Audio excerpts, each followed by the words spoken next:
¡Andate aquí, El Cerote! señor que quiere construir el muro le ofrezco mano de obra barata. Después el guardia me llevó un par. Sin filtro sabe más chingón. Me parece muy mal gusto. ¡Andate aquí, Cerote! Sí, es bueno saber que no estás lamiendo hoyos por todos lados. ¿Por qué te preguntas tan estúpida, pendejo?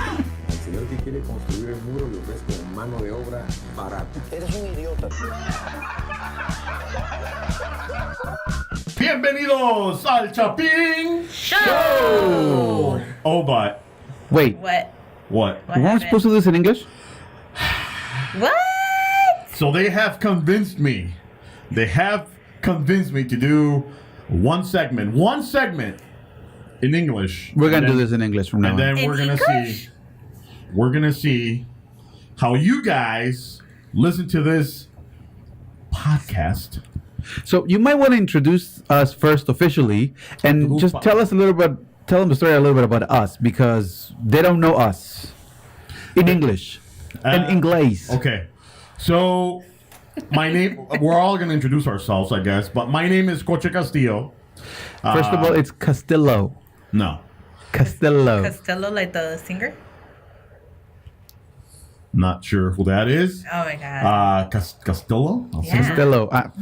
I remember Abbott and Costello. See, this is what's gonna be a little messed up for me because usually in Espanol, I kind of throw a lot of dirt to the millennials. Not on this one. Nah, no. Not on this one. Okay, You can't talk. so No, maybe I am. we are Chapin Show. We are a Spanish podcast, and we have been doing this little gig for about a year, a little bit over a year. Actual anniversary was last month. We are a Spanish podcast, but you know, a lot of you guys have asked, hey, since we're in Chicago and you know, like America, why don't you guys do America. a podcast in English? So we're like, all right. I'm like, that's really not what I want to do, but I'm sorry. I get it. I thought we were in China. but apparently we're in America. America. China. So we're gonna. Hey, what happened? And we have these little, Sound effects. sound effects that we're gonna do, That are and, still and I- kind of annoying in English. and I have to brush my brush up with my English because I'm used to doing this in Spanish. So forgive us if one or two words kind of slip out. But anyway, so that's me. I could do the translation now. Yes, finally, because I was kind of getting tired of it actually. So you want to tell them who you are?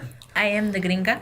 For all my followers who've been telling me, so when are you guys gonna say, do your podcast in English? I'm like, I don't know. The jefe said that he wants españols, but I said we are in America, sir. But So now- I am la gringa. So in order for you to know just exactly what she goes through every single week we record in Spanish, Coach and I go blah, blah, blah, blah, blah, blah, blah, And blah, I blah, blah. said, let me translate that. You don't in- say that. This is in what my you do. head. This is what you do. No, in my head, I try to translate some of the words in Espanol. Oh. And then if I can't really... If it really doesn't come out, then I say... Then it can. Anyways, so my name is El Mero or Miro, not Nero, Miro, Mero. El mero. Yeah, that's right. So we are here in Chapin Show. First, I'm actually excited about this. Okay. Yeah. So yeah, sure. Why, dude? Why not? I'm excited listen, too. Listen, I'm so excited. I brought my communist Che Guevara shirt. Actually, it's a The hoodie. English part of the... Hey, I do whatever I want. It's a free Podcast. country. Okay, It's America. it's America. It's not free. It's a free country. All right. If I were in, China. then I will not do this. But I'm not in. I am not in. China. Exactly. I'm in America. You are dyslexic. In A little bit. Yeah. That's part of the Golem Effect. But anyway, so what are we going to talk about today? What's our topic that we're going to bring for this first English podcast? Are we going to talk about girls? I want to. About dudes? I don't want to talk about dudes. So- You want to talk about dudes? I could do both. You can do Well, You no, can no. do both. Great. You can do All both. right. So for all you dirty minds that are out there, we're not gonna be talking about dudes or girls or anything like crazy like that. In fact, we're gonna talk about an effect. Ooh. What kind of... An effect that is actually as a matter of fact, for my personal experience, I didn't know what it was, and this is the story. So we're gonna talk about what is it? Pygmalion? The Pygmalion Effect. Pygmalion The Effect. Pygmalion Effect. And to be honest with you, like Meadows the bookworm, you know, I'm just the looks. They you go, know? what? And I'm just the breast of the show. Yes. Right on. Mission failed. We'll get them next time. So right now, all the women are like, "Oh my god," you know, like there's a So representation. sexist. But anyway, so But the good thing about this whole thing is that she said it. Yes. We're not Yeah, I the didn't ones say anything. that said it. I don't All care. right. As I'm told at work, I am basically a dude with boobs. okay, Right on. that's so not sexy. But anyway, Right on. so Too much face. Too much face.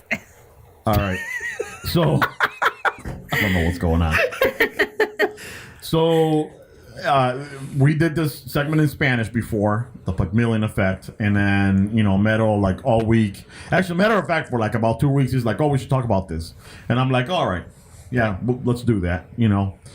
I obviously had pretty much no interest, and then I mean, it took us 1 year to convince her to do it in English. It's Imagine like a simple every topic in time Meadow Spanish. talks. Yes, I'm very Shut up. hard-headed. Shut up.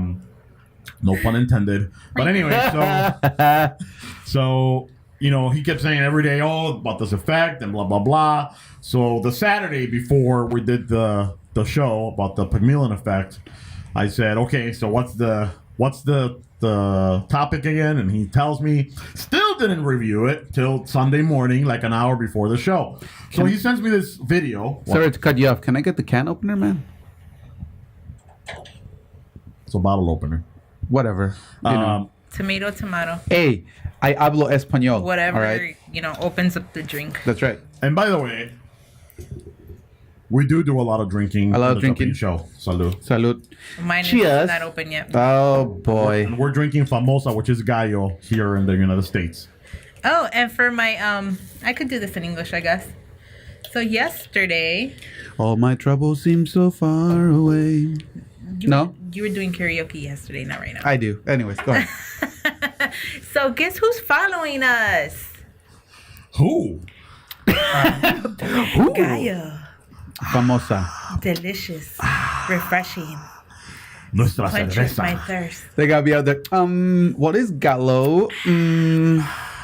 So anyway, so Sunday morning, and he sends me a video and about the Pygmalion Effect. And we're gonna explain what it is in just a few seconds, but it's awesome. Like it absolutely changed my way of viewing things, because I think this effect could be applied in many different circumstances.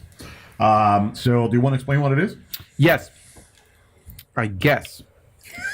Put you on the spot. Put you on the spot. Yeah, I was actually daydreaming. I was like, yeah, exactly.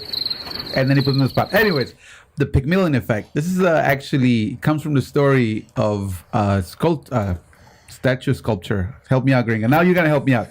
And he actually met a statue, and Aphrodite. Is that what I'm thinking about? Kind of the goddess. Yeah, the goddess Aphrodite said, "You know what? You like it so much," because he fell in love with it. Why don't You you like marry it so it? much. Well, exactly. Why don't you marry it? And then apparently he's like, because it's a freaking statue. I can't marry a statue. Therefore, she goes, pow, turn it into a human being, and they got babies. That's pretty much it. Statue babies. Statue babies. So then it takes us to the actual effect, which psychological perspective and a point, is that you get motivated. What other people tell you how you should conduct yourself and behave yourself, and what you are capable of doing. Like Mera here, like Mera, that's not you. Sorry, that was yeah? me. The gringa is telling me I kind of suck, therefore my self-morale is kind of going down. Yes. So that's pretty much one of the. Yeah, and what caught my eye is, and I'll explain it with the example, right? Because you did a crappy job, Mero. What caught my eye? Obviously, this is we're exploring new territory, right? So, forgive us to be patient. Yes. We are actually pretty good at what we do. You know what? We are actually pretty good. Just a You know little what I was tongue-tied. thinking? No. Okay, so we should do a second one in English. I'm gonna put you on the spot. Second one in English about the cultural thinking of a Hispanic. when they speak in English, because that really kicks your butt. Really? Yeah. Yeah. Well, you're like, no, I'm not. It takes me about 2 weeks to get them interested. The majority of Americans are not going to listen to that one because they don't. They wanna, will. They will. They will. What Hispanics They will. think alike. But They anyway, will. This What? motherfucker. Can we say that? yeah, sure. You can say whatever you want. Anyways, Gringa. So, yeah. What is the Pygmalion Effect to you? To me, well, basically, like I said before, I kind of had a preschool class, and basically, it's the way you teach a certain amount of kids. If you have a group of kids and you get 10 kids, and you think, okay, these kids here are really great at studying and have great grades, group A, then you have your group B, which is your average. Mm-hmm. So there's different levels in teaching. So it's basically, it depends on how you're going to treat this certain A and B class. Yeah. So what I was going to say is that, yes, they did this study with a group of soldiers, right? Mm-hmm. So they grabbed a group of soldiers and they actually divided them by like high potentials, mid-level, your average soldiers, and then the low performing soldiers, right? The ones that are below average. Mm-hmm. So what they did is that they gave them a series of tests. However, when they separated them, they mixed them up. So basically they grabbed some of the low performers and told them they were high performers, right? They put some of the average in the top and bottom and some of the higher performers in the bottom. But the point of the experiment study was that, they didn't tell the soldiers this, right? They put them through a series of tests, a series of exams, and it turns out that psychologically, when you told a low performer that they were a top performer, they performed better. Yep. Right? And I think that this applies in many different situations in our life. And that's the one I saw that caught my interest, right? For the first time, I was like, Mero, this is good. For the first time. For the first time? Yes. Damn. In a year? Dang. He doesn't do well. Dang. I'm just kidding. Damn. I'm just kidding. I guess that's where we're going to put you in the... I know, right? That's a C. That's a C. So, see, I'm telling him that he's a low performer, so he can perform That's when better. we put you in the Golem Effect. Yeah. So what happens? So what happens is that if you are managing people, if you're leading people, or if you're an employee, or if you're in school, right, or if you're teaching, or even in your household, right? Like, how can this effect be used to your advantage so you can know, right? Like if you're in class, like Ringo was saying, right? If you divide high performers, mid performers, and low performers, and just focus on the high performers, then the low performers and the average are never going to improve. No. Right? Because they're never going to get that motivation. So I guess the whole point of this is to identify who they are so that we can target our leadership to those folks. Is that your mic? Yep. That is my mic. There you go. Ahí está. So here's the reason why we're talking about this, and the reason why I thought it was important. We usually go through life thinking that we're the bomb, that we're the best, right? And we don't see the actual damage, if you would like to say that, when it comes to other people that are around you, or work with you, or work under you if you're a supervisor or a manager. And we tend to just go on by life and say, listen, the only one important here is me. And sometimes you are. Sometimes you're not. But then again, you don't know how you're going to affect other people. Like, Coach just now told me that in a year, haven't done anything good. Yeah, I know. Anyways, so we're going to give you some scenarios and some examples. And you can just say we're going to give you some tips on how to actually manage this and how it can actually help you to improve whatever you're doing. Yes. So we're going to start with business, or you want to start? I think with business. With business? Okay. Businesses. Okay.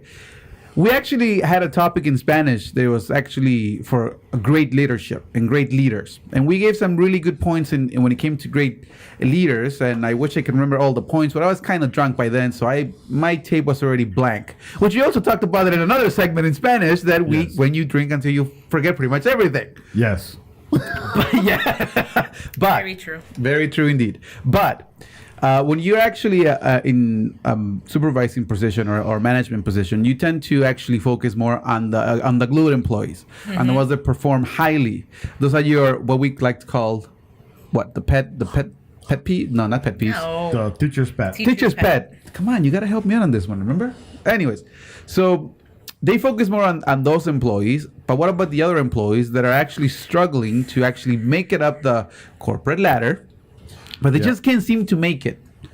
Yep. And then we're going to talk about the Golem effect in a little bit too, which is why is it that and I say leaders because you're not being a good leader if you're not putting your focus on the low performing employees, right? But maybe a manager. We're just going to call you a manager because a manager doesn't necessarily have to be a good leader, right?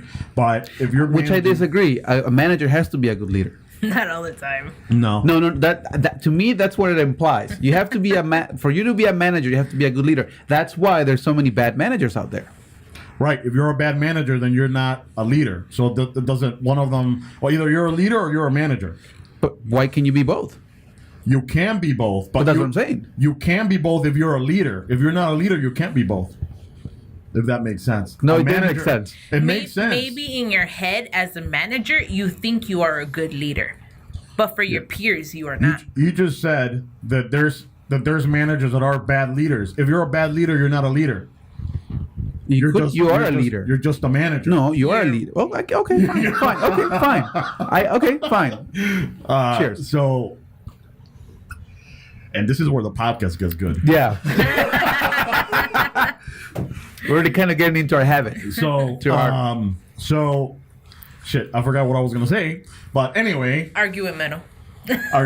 So, what I was saying is that we're gonna call it a manager, the person that if you don't focus on the low performers, right? Mm-hmm. Then I was gonna say we're gonna talk about the Golem effect in a little bit, but if you're only going to focus on and prioritize and do favoritism to the high performers, you have these other segment of employees that are never going to perform well, right? Yep. So how do we fix that, right? I mean, the only way to fix that is to talk about it so that people realize, right? If you're a leader or a manager and you're minding your own business and you listen to this podcast because you have no idea what the Pygmalion Effect is, and you're like, crap. I do that. I focus only on my high performers, right? And I give them everything they want. However, al mero, I don't give them anything. Not even credit. Seriously. Anyways, no, but I'm just thinking it can get to a certain point where even it could be disclosed as nepotism. Now, you guys are smart. I don't need to explain it. You know, guys, what nepotism is, right? Nepotism is more of like if you have a sibling, a relative, or maybe a best friend, right? Yeah, exactly. Mm-hmm. But if you are actually doing this effect where you're only focusing on your best employees and you're always encouraging them and giving them their acknowledgement and whatnot, it tends to look to the employee that's on the bottom, on the B or the C level, that they're friends, which you are favoring them. So see, it gets to a point where it could come close to being nepotism because you're focusing more on the best ones. But what about the other ones, right? The low performers. However, I have seen that some low performers get saved and they continue to be low performers because of nepotism too. I mean, you're friends with the low performer. My boss is my friend. I don't have to do anything, right? Because he's my friend and he's not gonna do anything. See that? So I see it from your point of view, but I've seen it more when that's my brother is my boss or my best friend is my boss. Like I'm just gonna do whatever I want and be average. I don't have to be good. You don't have to work hard. I never work hard. Yes, we know that. Why? You don't get credit. Do nothing right. Right. Anyways, so how can we fix it? By eating Taco Bell. Ooh, I like that Taco bell better. Taco Bell is not paying us. Not at all. No. I just And have it's to not throw. real Mexican So food. we're gonna edit this out. Anyway, I'm just kidding. Pay us, Taco Bell. He's gonna edit that out. Your tacos are delicious. Sponsor us. We like free food. As 100% Mexican, I do not endorse this message. It's something.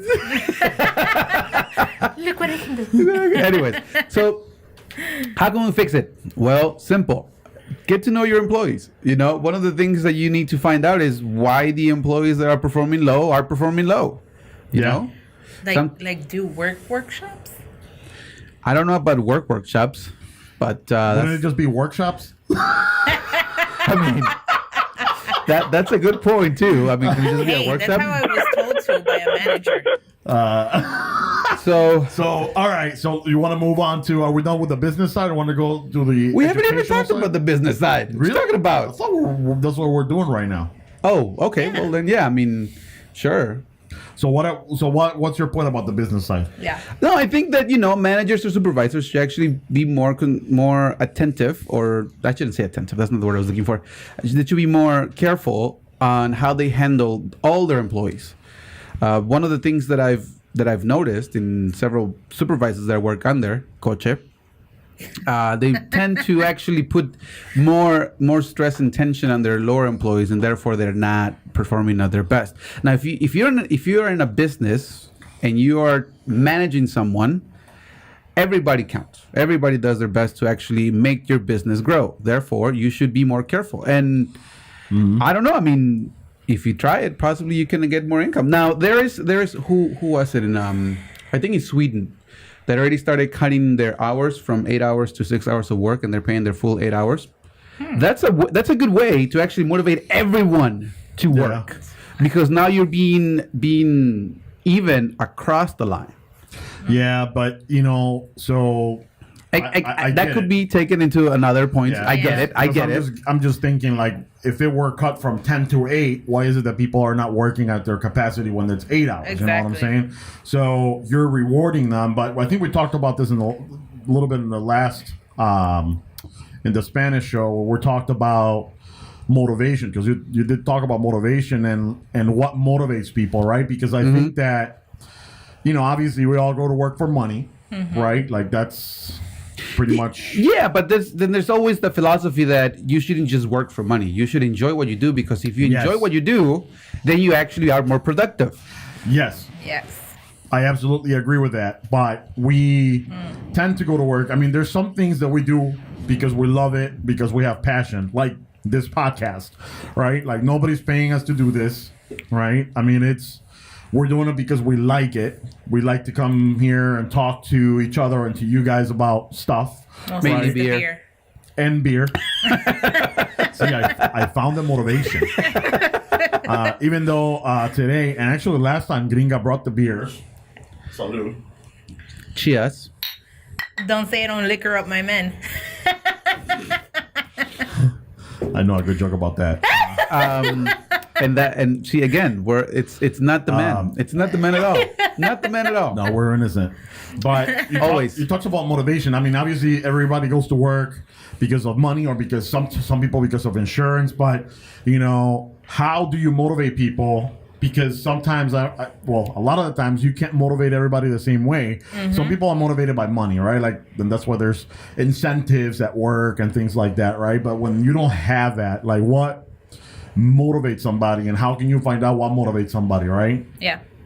So how can you do that? Acknowledgement. You acknowledge, but you have to like get down and dirty and talk to your employees, right? If you don't have that communication, right, with your manager or with your employees, right? If you're the employee with your manager, they're not gonna know. Yeah. And a lot of the times, if I'm happy being mediocre as an employee, let's say, and I know I'm not gonna get fired because I'm meeting all the requirements that I have to do. I don't care about a raise, because if I'm mediocre, maybe I'll get a little bit. I don't care about the big bonus or whatever, because I just want my job. I just want job security or whatever. Job. But you as a leader want this person to be a high performer. When this person is comfortable being basically mediocrity. So how do you do that? So I guess the question here would be, what can motivate the manager to actually motivate the other people? Because now this manager is actually under somebody else who needs to motivate him for him to actually outperform at his best and show the other employees how to perform at their best. And that's a good point, you know, and I think that every leader should come with that and should naturally want to do that. You know, if you're managing manager, so to speak, and you have someone that hasn't figured that out, they're probably not being efficient. They're probably not being a good manager. Yeah, you can coach that, right? I think you can teach that and coach that and make sure that you kind of lead by example to show them how to do that, right? How to engage with the employee so they can perform better. So what are some of the things that you could do? Well, actually, Gringa, don't you have to coach people? Yeah. So how do you do it? Well, I don't have to coach nobody. Oh, well, sorry for you. I know.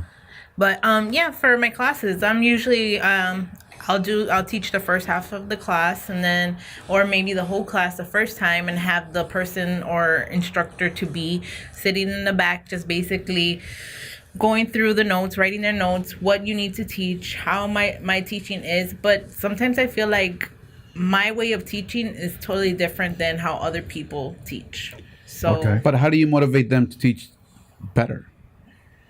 it all depends on how they take in the material, because people have different ways to teach. And I get that, but how do you learn how they take the material? So let's start from we should have started from there. Forget the teachers, right? But what I'm saying is, so you have students, right? Mm-hmm.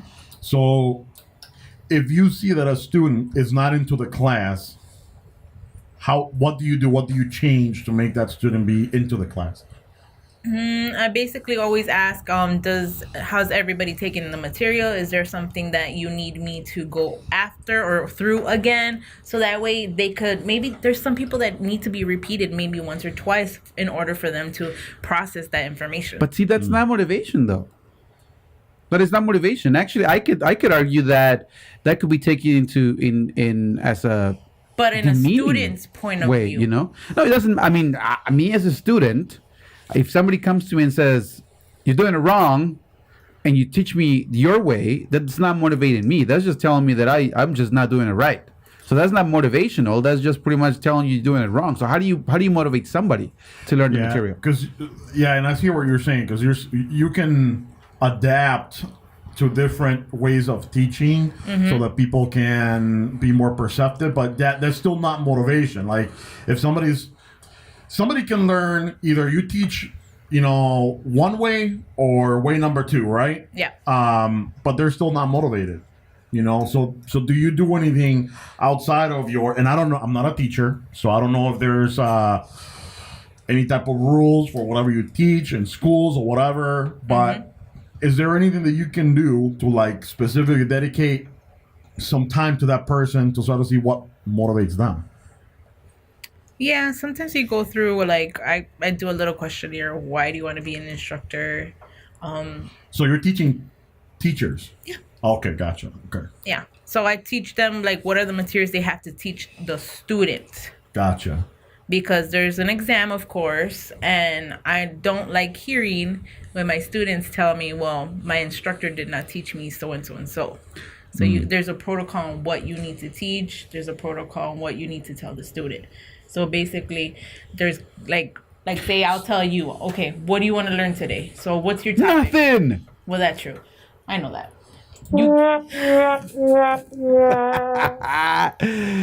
So you give this instructor for the first time teaching the class a topic, so they must know this topic inside out. Meadow, what is motivation? Well, now that you bring it up. Motivation. I don't know. That's a really complex question to be honest. It's hard. But you were telling Gringa that's not motivation. So No, what is, I mean, exactly. so what is motivation to you? Motivation. It's when you wake up their passion. That's to me, that's motivation. You gotta wake up their passion. That's why I give them the topics or whatever, and then once they're improving, I tell them you're doing great. But that's the thing. How are you gonna wake up my passion? Why? Got it. See, I walk into that one. Why are I you really co- did walk into that one. I really did walk into that. Why are you coming to me to become an instructor? What is your passion? Not save lives. Then don't come to me to be a teacher. It's like, oh my god, he doesn't want to save lives. No, for example, okay, so I'm a big history fanatic, right? And because, well, yes, I am, fool, but just because I'm a big history fanatic, I have to go in an uphill battle against people that do not like history. And it's a really actually a big challenge, because when you are, when things are going on in today's society and you see it and you're like, oh, that happened 20, 30, 40 years ago, 100 years ago, 1,000 years ago, they're like, I don't see it. I don't get it. Right. So then you have to explain why that's happening. You can go to any point in history, you can learn it. But this is one of the topics this is one of the things I actually taught my son to motivate him to learn history. So we're actually in the laundromat and he goes to me and says, Dad? And I go, yes, son. Because that's how we talk to each other. Yes, son. He goes, I don't want to offend you, but I don't like history. And I said, okay. And he goes, Did he cut you a little? No. I mean, again, it's expected. Not a lot of people like history. It's boring. It's dull. It's a bunch of nonsense that nobody wants to remember. Like, seriously, what do I care what happened in 1910 or in 1846 or whatever? It doesn't matter to me now, right? That's the way I used to see it before I started liking history. Anyways, going back to the story. So then he goes to me and says, I don't like history. I said, fine. He goes, you're not upset? I said, no, I'm not upset. Why would I be upset? He goes, because you like history. And I said, okay. But let me tell you a little story. I said, you're walking into the kitchen, right? And you see the oven on, right? It's hot. You're walking by the kitchen, you see it's on, and I say, don't touch the oven. And then because you don't want to listen to it, you go and grab the stove. You get hot, you get burned. He goes, yes. I said, did it hurt? He goes, maybe. I said, no, usually when you get burned, it hurts. He goes, okay, fine, it hurts. I said, fine. So then you walk away. He's like, okay. Your friend comes by, sees the same oven. It's still hot. You say, don't touch that oven. And because if you do, you're going to get burned. He goes, okay. And I said, he listens to you. He says, all right. So he walks away. And the third kid comes in and has the same thing. Sees the same oven, goes and says, listen, I'm going to touch it. You guys go, no, you're going to get hot. He's like, oh, I got burned. And then he didn't get burned because he listened. So the third kid goes, grabs the oven, and he gets burnt, right? He goes, what's your point? I said, that's history. You tend to repeat the same things you don't learn. With that being said, that motivated him to actually read a little bit more about history. Not because I went into a big detail of what happened in 1776, just because I told him the daily things that happened. That's what motivation is to me. You need to see, in my point of view, how they can relate to the information. Mm-hmm. So that's why I say you got to wake up their passion. There's a lot of managers out there who don't wake up the passion of their employees. Some because they just really don't care, and others because they just don't really know how to. But everybody's passionate about something, and if you can apply that rule to that passion, you can motivate them as much as you can. Yeah. And that's what I was saying, that everybody has different motivations, right? Like going back to, and when you're a student, I think it's a little different. You have to mold it a little different, right? But I feel that you're hot, buddy? It's hot. I feel that, for that average employee, that's like the steady Eddie that, it's just going there for a paycheck or maybe for an insurance benefit or whatever. Like, if you actually take the time to sit down to talk to them, right, and find out a little bit more about their lives, right? And again, I guess it depends on the type of establishment you work and stuff like that, right? But you have to, to become a good leader, you have to get to know your people, right? And find out what really motivates them, right? Like I was saying in the other show, it could be their kids, right? It could be, maybe big screen TV.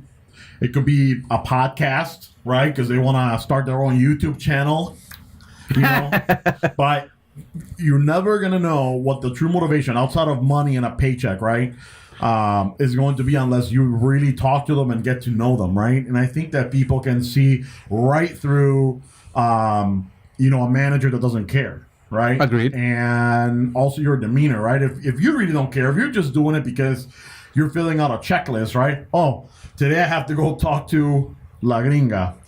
Hi, Gringa, how you doing? But if you don't mean it, right, they're going to read that all over you, and that's not going to be effective. So you have to want it. Now, this is a good transition to go into what I call the root of the problem, because we've went through this as we were growing up. Everyone went through this as they were growing up and in school, because you said a kid. Yeah, this is what some people might say it's mental barriers, right? Where you went through a really horrible year in school because your teacher was just horrible, and you decided to say, listen, you know what? I'm not exposing myself to this anymore. I'm just gonna block it out, and I'm just gonna roll with the punches. And a lot of the people do that. They tend to just block it out. And we grow with this mentality where if nobody gives us our acknowledgement, like, whatever, okay, fine. I mean, it's not an ordinary. But again, when in school, now we're gonna get into school and kids. The school actually does this a lot, and not only the teachers, but also the parents. The kids are actually taught this, that they are worth by what they can get. For example, I think I'm not saying it right, but what I'm saying is, if the kid in school and at home, it's always being bombarded by negative comments, then they develop this problem. And the Pygmalion, it's where it comes into play, because you gotta acknowledge their effort. It's not the actual work, it's the effort of the work they're putting in. And we all focus, the majority, I'm not generalizing, we focus on the production of the work versus the actual effort of the work, which I think also it could come with passion. Yeah. If you don't acknowledge the effort, then you're gonna get crappy production. Yeah. And really bad grades in school, which at the end of the day, that's what a lot of the kids at school, I think they had bad grades because they're not being motivated and acknowledged for the effort. Well, you got to figure too, in school, if you're basing it on school, the government, not only the government, but education has basically got you in levels where if you take your ACTs or your SATs and you score a specific number, then you're either above average or you're just really low at what they're teaching you. So we're basically starting it from the beginning, first grade to almost college year. Because those babies don't do nothing, man. They're just there. So based on a number, it all depends on if you're average or if you're special needs. And that's what would be interesting to see. And that's what I was wondering, if they teach you in teaching school, whatever, right? How to apply, this sort of effect on people, right? I don't know if that's part of the curriculum, right? But you always are gonna segregate them by levels, right?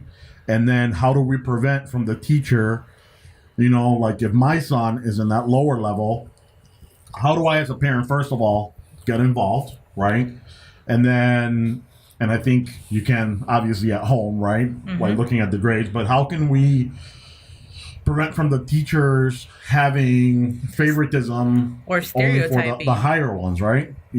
So how do we change that? I don't know if again, this is part of I'm not a teacher, this is part of the curriculum, right? So, and I guess that brings us to a good point of the Golem effect, because we're talking about the negative perspectives and that will tell you how we were brought up, that we're just focusing on the negatives, but in reality, that's what makes us. It's the negative or the bad experiences that actually shape us on what we are. So what's the Golem effect? The Golem effect, is it Golem or Golem? Golem. I'm saying Golem because I am a foreigner, dyslexic with a stroke. So therefore, you've never had a stroke, so stop self-diagnosing yourself. Oh, great. Okay, I didn't get a stroke. I didn't get a stroke. But and now we lost another fan. And Jesus. I know. Sorry, in our culture, we just tend to make fun of everything. Stop Googling MDing yourself. Hey, I saw House and Grey's Anatomy. That's a nice episode. The one I watched the other day. Golem Effect. It's based on the Jewish mythology of this rabbi by the name of Rabbi Lo, and he created this clay monster, and the clay monster was supposed to protect the city, right? So eventually, as he was protecting the city, he became bigger and more violent, and it turns out they had to pretty much kill him at the end of the day. But that actually brings us to the psychological point where the negative that we get day by day, it impacts us as how we see ourselves when it comes to our performance. Yeah. It's the contrary of the Pygmalion Effect, where you actually are motivated to do the best you can. This people on the Golem, We you tend see to you, do yeah. the negative points of it. So it's the classic where you're doing your best and it comes to the effort, and then the next thing you know, like Coach said, "Ha, you suck. Look at you. You took a blah blah blah. We see you're not going nowhere. You're not with going this. nowhere. Just look at you, and you're Well, like, it's oh, basically the low snap. performers, right? Yeah. Like the ones that you. It's not just about low performance, though.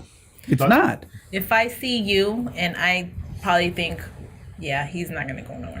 Yeah, Yeah, but that's what it is. If you think if I'm gonna label you a low performer, and that's what the definition of the effect is. If I'm gonna label you a low performer, 9 times out of 10, you're gonna perform low. Yeah. Even no matter where you are. If I label you a low performer, average, you're gonna be average. I mean, that's what the basis of the effect is, right? Yep.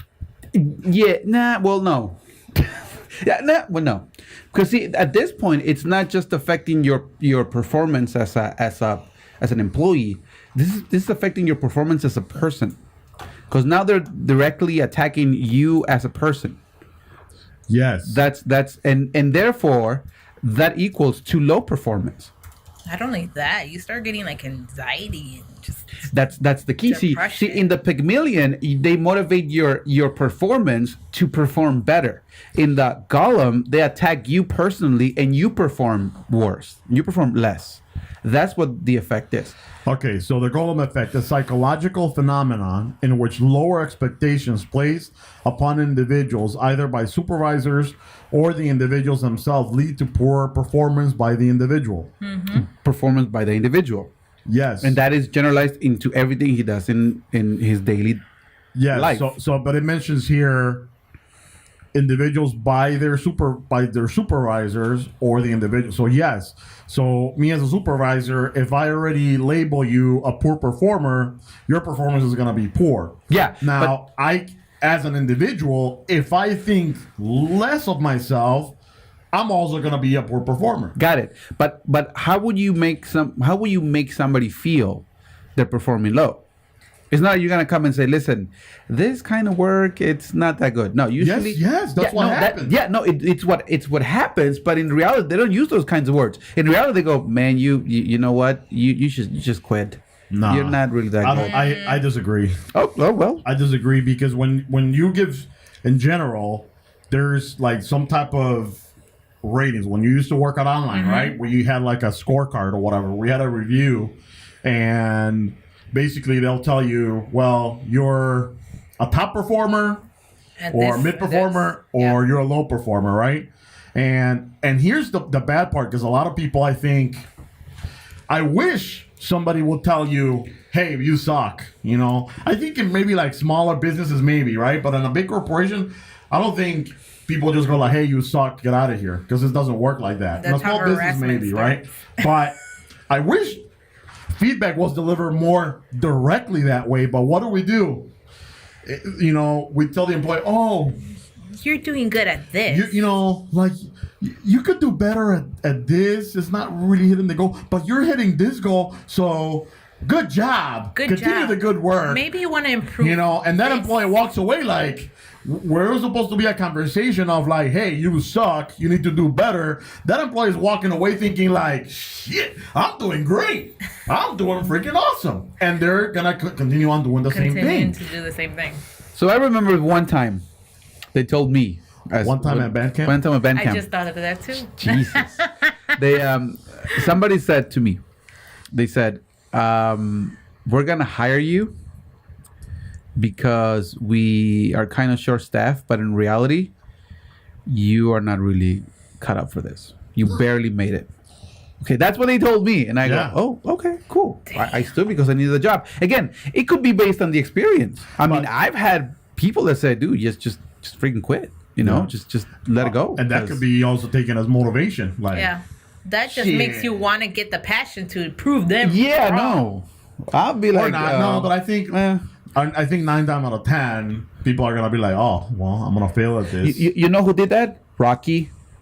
He's like, oh no, he's gonna kill you. No, I'm gonna beat up Adrian. You know, stop. But no. And that's when Adrian says, "Stop being a biatch." See that could be that nowadays that could be taken as a really bad criticism, because that, I don't know, man. If you tell them something like that, and when it comes to your friends or I don't know, your significant other, which we didn't cover that because this also apply there too, that could really bring down the morale of your partner and say, listen, why am I gonna work in this relationship if I'm gonna be I'm just saying, no, it's a true point. There are some books on personal development that they always talk about the same thing: how wonderful of a person you can be if you apply this. And what is the Galatea effect? Oh, the Galatea effect is pretty much when you believe you can achieve You're the highest point or best performance. Yeah, so self-motivation, right? Like how to self-motivate yourself. So how do we do that? It's the one out of 9 out of 10. If you're like, oh, you shouldn't be cut out for this. Right. Well, guess what? You know what? I'm actually that good, They're and I'm the going to improve it. go-getters. And they're the go-getters. They're the sharks. They're the salesmen. You know, think about it, because the salesmen, they actually go through this they always say no to How them. am I going to make myself better? And they always have that motivation to bill collectors. But I think that Bill collectors. I think that's what there's a high turnover in those fields, because I think that a lot of people think that they could be good at it, that they could be the smooth salesy car salesman person, and they can't, because not a lot of people have that skill. Yeah. So yes, so by definition, right, the car salesman, like smoothie or whatever. But I think that this works a lot of. So that would be a sort of like a Pygmalion effect, right? But that sometimes doesn't work in their favor, because I remember when I used to work as a bill collector. Yes, I work as a bill collector. The manager who was in charge of us, he had us into our first meeting after we got hired, and they said, listen, we had a list between 1 to 25, and those were the performance of that month. So the top 10, obviously they're the best ones, right? And you always want to be in number 1, because that's the one that got the most commission. But he came to us, the newbies, and said, you guys are between 11 and 20, right? For your first month, not that bad. He said, you guys are doing good. But in my point of view, that's a mediocre job. That's you can do better. Now, and this is what killed it. He said, now, I'd rather be the worst of the best than the best of the worst. And then and see, now that gets you thinking. You're like, okay, so I rather be the bad one of the best group than the good one of the bad group. Yeah, aren't those two meeting in the middle though? Kind of, a little bit. A little bit. But yeah, I mean, but again, it's not telling you, yeah, you should. I didn't mean to be argumentative with you today. You're wrong. Dang. Nothing. I do nothing. You wanted. That's a good point of view, that's a but good point of view. you're wrong. You're wrong. Yeah, exactly. Right. He wanted to do a podcast in English. You know what? I'm giving him shit for it. So now you take it. So passive aggressive. Now you take it. Jesus. But I'll tell you a good motivational story, right? Right. I think that. Check it out. I said, a ver. And now I went on defensive mode. Now- A ver. now you're A ver qué? Chingao. A ver. Now you're going through the gringas. I'm going to the gringa mentality. That's right. Oh, That's God. funny. And it's funny because I didn't process it like it was different. I did. I was like, yeah. We're going to get better at this. So, in the place that you and I met, where we used to work. You already gave out the name. I'm not gonna say the name of it. You already did. Online interpreter. Jesus. Hi, everybody who ever worked there. That company doesn't even exist. Only memories and the ghost. But anyway, And the ghost. The best performer in the goddamn company. and I don't know. I mean, I know that there's like affiliations there with Facebook friends or whatever. I'm just gonna say it. I don't think that the leadership there was good. I don't think so either. I was young. We both were really young, right? And stupid, but that's not the point. I But disagree with that.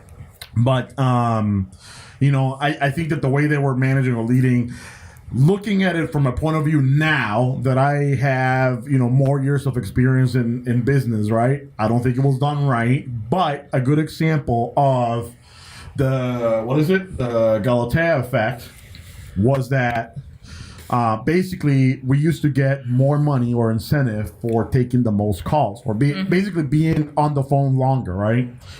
So me and Metal decided amongst ourselves with our own money or whatever, decided to compete against each other, right? And that's what creates motivation, right? Like if you just go to work just to go to work, sometimes it's not gonna be the same as to like putting a challenge to yourself. Once I'm challenged, same as him, right? Once we both got challenged, then we both perform better, right? And even whoever beat each other, and I think I won the prize experience. I won. Yeah, I won. If Yeah, I was but- I won. I'd be like, who has a podcast, biatch? Who makes it famous? biatch. Yeah. So Me, thanks. what we would do is that every week we would say, hey, whoever's the second place is or whatever, there was a disc replay right across the street, and we used to go in there. We had to go buy each other a CD, right? Loser buys the CD or whatever. So every week we, For the CD? a Back CD in back the in the day? day was like Snap. the bomb. And it's funny because it would be like used CDs or whatever for like $3, $4, $5, which is crazy because it would increase our productivity and our money by $5. You guys were Right. kids for real. What? You guys were kids for real. No, Yeah. no. See, but again, that's what I'm saying. That's the point that I'm trying to make. It was not the CD itself. It was the effort. the effort. We put because, the effort. Yeah, we're spending $3, $4, $5 on a CD, but we're getting $2, $3, $4 more an hour for being more productive, right? And I don't think we sat down and said, hey, let's figure out effects or whatever. I don't think we even had Google back then, but let's figure out an effect or whatever. No, we just said, hey, I bet you I can take more calls than you. That's pretty much what happened. That's pretty much exactly what happened. We just did it, and we were top performers because of that, right? So, find yourself. I mean, I'm giving you this example of self-motivation because if you have a manager or a leader that is not motivating you, find something that motivates you. Yourself, you may say like, oh, my kids, and that's fine, but find a way at work to actually be more productive, or at school to actually be more productive. Or at home. Because again, whatever you're doing, if you have kids and whatever you're doing, they're gonna copy what you're doing. So if you're always moping around, not that you guys are moping around, but if you're moping around, sometimes your kids are gonna do the same thing. They're learning on what you do, right? And if you're not performing at your best, why not? Yeah. It's crazy. But I did beat you though. I could say I had the same motivation, butt. but like mine was different. I actually had real money. We got real money. Not for a CD though. I think she blocked us out. Yeah, I did. She totally did. Yeah, she I completely did. missed the point. You lost me at I'm gonna do this for a CD. This was the best. Your best to shine and look at you. You're just blocking out. This is the one that doesn't get no damn credit. I'm not the manager. I'm not the one supposed to be motivating. Coche. So what was your motivating story? Basically almost the same as you guys, but I actually had there was a gold, silver, commission or bronze, with gold being maybe $400, $500 of commission, and then silver is $300, so added to your check. So that was basically my goal. I'm gonna get that damn gold. That's what I'm talking about. Yeah, so and as a leader, man, I got a bunch of free CDs. I don't know what you're talking about. Like that's when you used to take the bus. You used to take the bus and you got a CD player. That's how we are. A Walkman. A Walkman, a CD player. But that's actually a cassette, wasn't it? Or did they make Walkman DVD? No, CDs? it was a Discman. Oh yeah. It's funny because I had the one where the yellow one, the Sport. Remember the Sport, where it had the strap and you could put it on your hand. So you had this big CD case on your hands. So to run. I'm sorry, I can't help it. Now gonna be all the millennials. What is that? What is a Discman? Oh my god. Millennials discovered the CDs. Jesus. So. Oh my god. How old is he? This is back from 1980. Hello. Who uses really CDs young. anyway? Yeah, exactly. Then you have an iPod. Dude, man. Dude. I mean, Who says dude anymore? I can get into it, but hey, that's what motivates us, man. It's funny, right? Like it's just something as silly as as that, or wearing Metallica t-shirts. Like That's right. I mean, it's silly, but it works, and I was saying, like, hey, if you're an employee or a student, but also if you're, a manager or a teacher, or like I said, the spouse, right, or even a parent, you can find ways to motivate people, right? Find out what they're like. Like maybe you don't have to break the bank, right? Maybe it's not a CD, but maybe it's like a $5 gift card to Amazon or to iTunes or whatever, right? Like, because we don't buy CDs anymore. We have to buy songs. Which is better. Songs. On iTunes. On iTunes. iTunes. Where you could find Chapin Show Chapin podcast. Show. Yes. So, anyways, any closing thoughts? So we're going kind of almost an hour. No, I think we cover it up all up because of our first English podcast. Well, First English episode. podcast. All right. So, Gringa, where can they listen to the podcast? you could listen to the Chapin Show podcast on Spotify. Was it Google Play? Mm-hmm. iTunes. And let's not forget YouTube. YouTube. All right. It felt a little weird. But anyway, if it did feel Why? A little weird. Do you want to say it in Espanol? No. I mean, I'm just saying this whole thing. It's like you can't. Yeah, it's just weird. I like it, but it's weird. So here's the thing, right? Because you got to process it through your head. Yeah, I gotta process it in 2 languages. Jeez. So here's the thing. It's a podcast. I mean, the main thing is a podcast. So we're in audio. We're on iTunes, Spotify, Google Play, or whatever, right? We also have a YouTube channel if you Yes, want to see we our do. faces or whatever, or if you just want to like stream it to the TV or whatever on YouTube. You can actually with both Spotify and YouTube, obviously, right? That's that. But if you don't want to bother with all that, and obviously the audio part will most definitely use less data, right? Because obviously video streaming can suck it up. If you have unlimited, then who cares? But you can also go to our webpage, chapinshow.com. That's CHAPIN show.com. And Bingo, what's his name? The show is in Spanish, so the website is in Spanish. It is but big. the first button that says audio, because audio, it's both English and Spanish. It's the same. Click on that button, and all of our shows are there. Obviously, only one in English, but if you speak Spanglish, right? You're good. Probably do both. Or send it to your Spanish friend. And who knows? If we get a lot of hits, we'll keep doing English. I don't know. Well, it all depends on you guys. So Yeah, this is actually just a test. They've been asking us to do it in English. We've been actually For all our followers on all our Facebook. followers on Facebook, they say, hey, it's all good and dandy that you do it in Spanish, but I don't get it. Because again, and this is just that's why it feels a little weird, because in Spanish the conversations get a little bit more vivid. And we tend to go like, woo, crazy. But in English, it seems more serious. I'm just saying. Isn't that what we were trying to do? We were trying, and we totally failed. But share it. We if you guys react to it good, we are gonna get better. We're gonna polish it because again, it's our first one, and we can totally make this work. Absolutely. And one more thing, if you guys wanna hear about any specific thing, any specific That's topic, what it was missing. yeah, let us know.